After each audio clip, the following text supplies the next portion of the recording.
Hey everybody, this is Joel and Addie. from Moving to Mexi.co. Bienvenidos a nuestro canal y lección número 4, which is Lesson number 4. lesson number 4. All right, everybody, welcome again. Bienvenidos. So let's get right into it. So I think I kind of look a little bit strange today. Why is that? Because it's Day of the Dead. Yeah, it's Day of the Dead. And it's the second day of Day of the Dead, Dia de los Muertos. The first day is on November 1st. And then the second day of Day of the Dead is on el segundo de noviembre, the 2nd of November. So we thought we'd have a little bit of fun with it today. And Adelaide did my makeup. And anyways, I hope you are all entertained as much as we are with Addie's work. This is kind of funny because we had this today was supposed to be lesson number 5, and I was going to go into a little bit more of the history of the Day of the Dead. But what happened was, as we were uploading lesson number 4, which we did last week, the file was corrupt. Yeah. So we actually have to do the entire lesson over. So what we will do is in lesson number 5, we still have some things we're going to touch on in Day of the Dead, El Dia de los Muertos, and we will bring that into the further lesson. But we're still going to have a little bit of fun because it's Day of the Dead. Did my makeup, and we got to get this done in less than 45 minutes because I have to go on a Day of the Dead bike ride. How's that sound? All right, so let's get into it, everyone. Lesson number 4. Last lesson we spent time again on all the English words that are easily translated into Spanish. We first touched on ible and hable. So can you think of an ible word, Adelaide? Posible. Posible. Okay, and what about an hable word? Something that is probable, for example? Probable. Probable. Okay, so any ible word, any hable word, for the most part, 99% of the time, they're going to easily translate into Spanish, and it's just the pronunciación. Right? The pronunciation. Okay, so can you, ¿cómo se dice invincible? Invincible. Let's think about that again. Invincible. Invincible. Invincible. And remember, you and I are both going to practice our B's. Yeah. Because when you pronounce the V, it's actually like a B, so it's invincible. Invincible. Okay. Excelente. And what about adorable? Adorable. Adorable. Excelente. All right. The other words that we touched on in the last lesson were ENT and ANT words. For example, evident. How would you say evident in Espanol? Evidente. Evidente. And what about constant? Constante. Muy bien. Okay. Does anyone remember the verb to have? We touched on that. I think actually we did that even before the last lesson. But do you remember how to say I have? Tengo. And what about you have? Tiene. And what about just the unconjugated form of to have? Tener. Tener, excelente. And ahora, which means now, what about the word to know? Saber. Saber, excelente. To know something is saber, and this isn't in today's lesson, but I thought I'd throw it in there. But what about if you were to know someone? To know someone is different than saber. Conocer. Conocer, excelente. So in Spanish, to know, there's 2 to knows. One is to know something, which would be saber, and one is to know someone, and that would be conocer. But in English, of course, to know is just to know. To know. Excelente. Perfecto. Okay, so last lesson we ended with the verb comer. And what is the verb comer in English? Eat. To eat. And how would you say I am hungry? Tengo hambre. Tengo hambre. And how would you say you are hungry? Tiene hambre? Well, I guess you could, yeah, if you were asking the question. What if I just want to say, you're hungry? Tiene hambre. Tiene hambre. How about, are you hungry? Tiene hambre? Tiene hambre. Excelente. Y adelante. And what is adelante again? Forward. Forward we go, basically. All right, so there's some recap from the last lesson. So we're going to get into some of the new words we're going to learn today. And again, staying on the trend of all the words that in English that are easily translatable into Espanol. And Adelaide, I just have like one question. So there's a lot of words in English ending in ION, like position, condition, all those words that we already know. Can you think about how many words there are in English that end in ION? Like 1,000? Yeah, pretty close. So well over 1,000, close to 1,200. So literally, everyone, you have almost 1,200 words in your current vocabulario, okay, in English. Inglés, those are English words that end in ION, like condition, position. All those words are now easily translated into Spanish, and the way we do it, for example, how would you say condition? Condición. Condición. So the sh becomes a s, condición, okay? And the emphasis is on the o, so the last syllable, condición, okay? And what about position? Posición. What about reservation? Reservación. Okay, and what about, I think that's good for now. Yeah. We had condition, position, reservation. What about contamination? Contaminación. Contaminación. Okay, so look how easy that is to translate an ION word into Espanol. Okay. And I think we did that again, reservación. I always do that. I want to say v just like we do in English, but reservación. So we are going to try to think about that every time we're pronouncing the B, the V, which would be b, okay? Okay, so como se dice, Adelaide, do you have a reservation for me tonight? ¿Tiene una reservación para mí esta noche? Sí, tiene una reservación para mí esta noche. Exacto, excelente. And como se dice, do you have the confirmation of the reservation for me tonight? ¿Tiene la confirmación para Of the reservation? de la reservación Mm-hmm. para mí Uh-huh. esta noche? Sí, and one new word we threw in there is the word of, which is De. D-E. So again, tienes la confirmación de la reservación para mí esta noche. Excelente. How about for the word type? Can you think of how you say the word type in Espanol? Tipo. Tipo. That's going to be easy for us to think about, right? Like, what type? ¿Qué tipo? ¿Qué tipo? Okay? So, what type of reservation do you want? How would you say that? ¿Qué tipo de reservación quiere? Sí, ¿qué tipo de reservación quiere? Excelente. So we know then that there are over 1,000 nouns that end in ION, almost close to 1,200 as I said. We don't have to go through them all because, as I said, for the most part, they all translate the same, but there's always some excepciones, exceptions to the rule, correct? Mm-hmm. So it's a matter of understanding the rule and then thinking of the exceptions when they happen. And one example, por ejemplo, which is example, would be translation. Would you say translación? No. How would you say it? Traducción. Traducción. And it's Traduccion with the accent on the end. Traducción. Okay, so tell me again, how would you say I need it? Necesito. I need it. Oh, lo necesito. Lo necesito. Can you make a translation for me?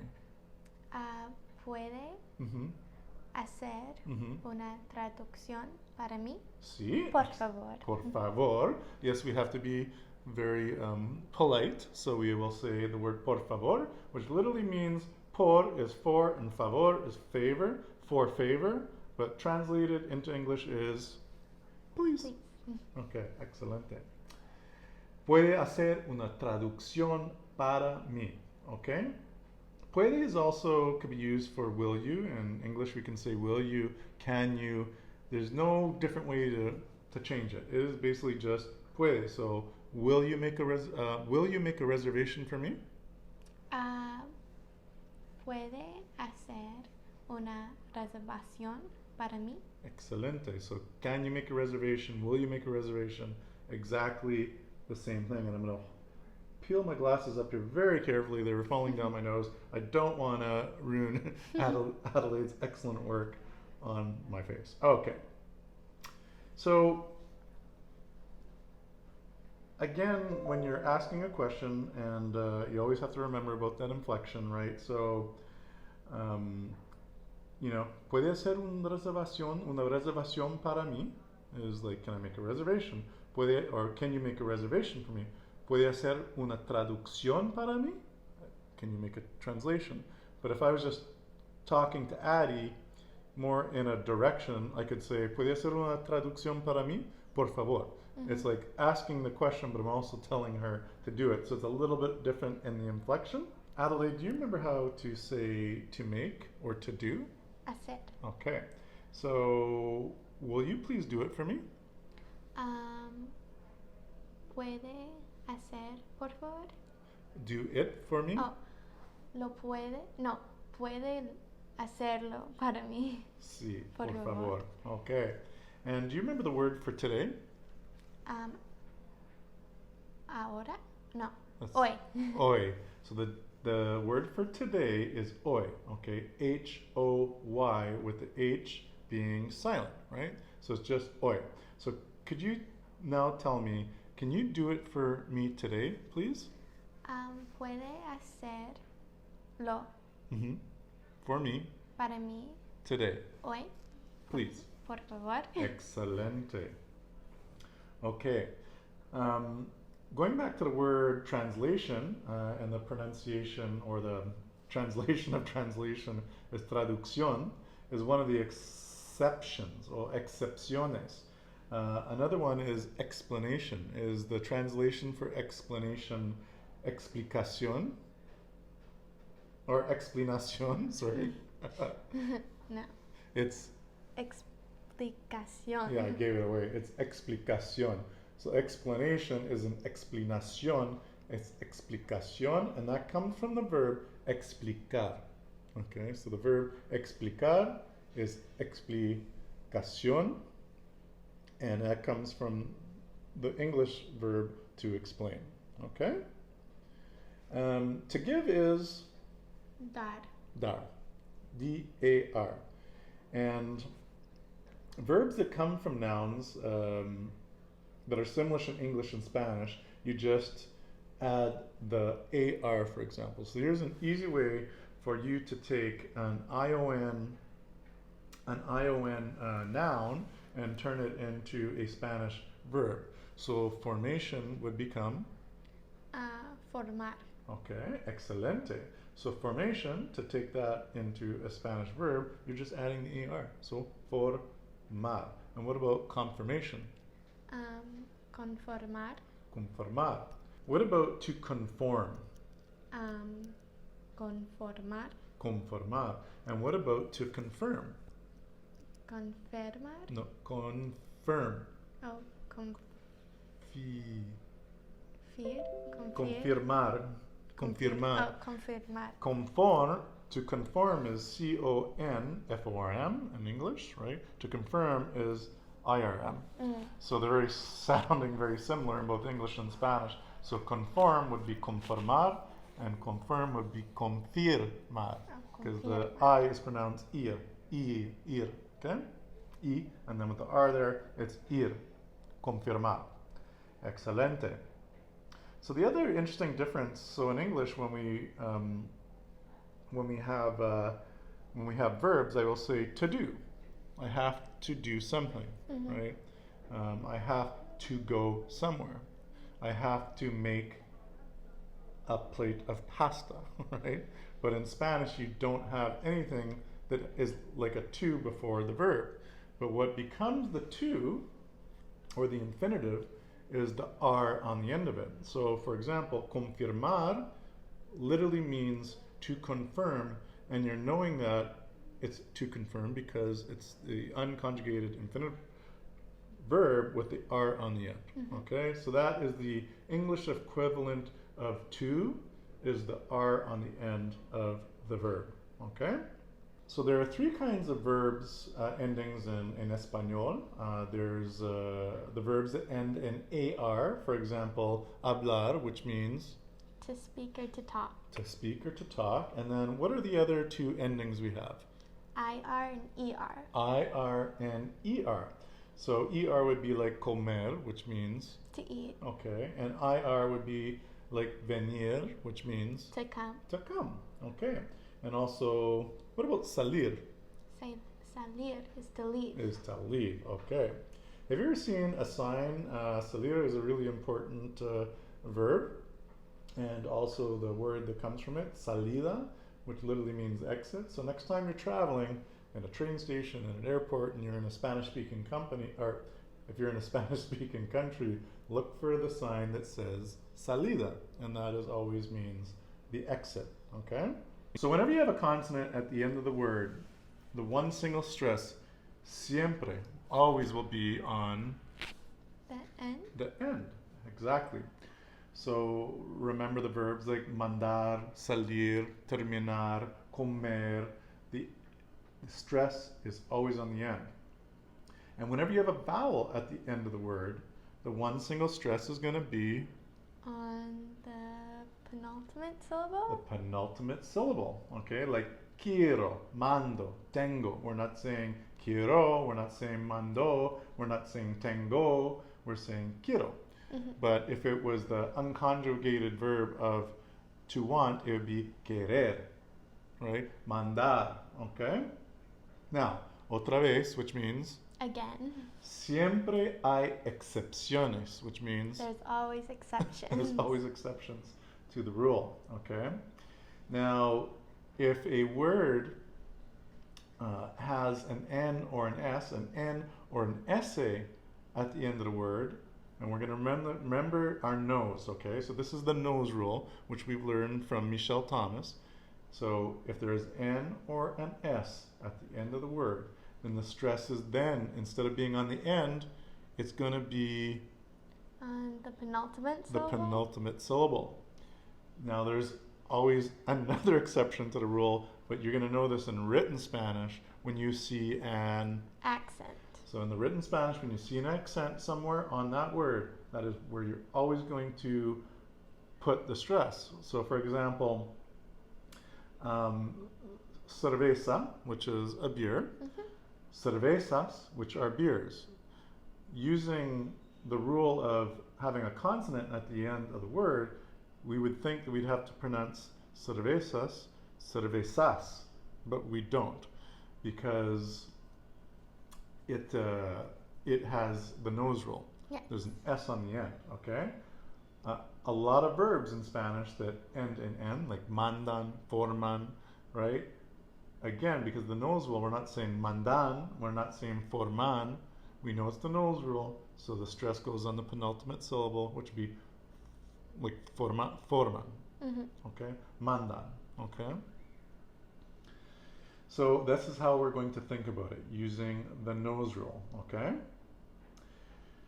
And in these courses, you're going to, like, for example, the word, por ejemplo, the word condición, okay? Using the nose rule, you'd think it would be condición, but condición is always going to have that accent over the O, and you know the nose rule no longer applies, and now it's condición, okay? I know that sounds a little bit, almost hectic and difficult to understand, but as we continue to go through the lessons, it does become more apparent, right? Yes. It does become a lot more easier to think. So I'm just explaining it now. Over time, we're going to revisit it, and you'll wake up one day, believe me, and you're going to, that just makes so much sense. And as you start thinking, what happens? It just Comes to you. it just comes to you naturally, right? Okay. Alrighty then. So ahora, ¿cómo se dice, Adelaide, reservation in Spanish? Reservación. Reservación. Okay. Now, if we were thinking of that nose rule, we would thought it would be reservation, but why isn't it? Because there's an accent. Because there's an accent over the O, okay? Situation would be Situación. situación. Impression would be Impresión. impresión. Excelente. So tell me, Adelaide, what impression do you have of the situation? Can you say that in Spanish? ¿Qué impresión tiene de la situación? ¿Qué impresión tiene de la situación? Now we put a new word in there. Which word is that? It's for of. Oh, de. De. So the word for of is de. D-E. Okay? And that is going to be a very important word for all of us to know and think about because it's part of everyday conversation. Conversación. Mhm. Correct? Excelente. So what about the word for like that or that way? Can you remember that? Así. Así. And how is it spelled? A-S-I with an accent at the end. A-S-I with an accent. Excelente, Adelaide. That's awesome. Well, all right, everybody. Hemos llegado al final de nuestra lección número 4 durante este día, Día de los Muertos. ¿Sí? Y la próxima lección número 5 vamos a hablar más del Día de los Muertos. Muertos. We're going to speak a little bit more about the Day of the Dead in the next lesson because that was supposed to be today. As you all know now, we had a little technical issues, so we had to do this entire lesson over. All right, everybody, if you've made it to the end of lección número 4, what should they do, Adelaide? Give us a thumbs up. Give us some thumbs up because that helps with our algorithm with YouTube. It's going to get this content out to more people who want to aprender español con nosotros, which means with us. with us. And the other thing that is very, very important to do is hit the subscribe button. Yes. Subscribe to our channel. The notification bell. Yes. Because when we post these videos, you're going to be notified. And then something that really, really helps us, we're looking for feedback siempre, which means always. And what can they do if they want to get some feedback from us? Comment down below. Comment down below. So in the comments below, ask your questions. Do you have any questions about learning Spanish? Do you have any questions about Mexico? Put that in the comments. We'll get back to the next lesson. And on that note, nos vemos. Hasta luego. Feliz Día de los Muertos y adiós. Very terrifying.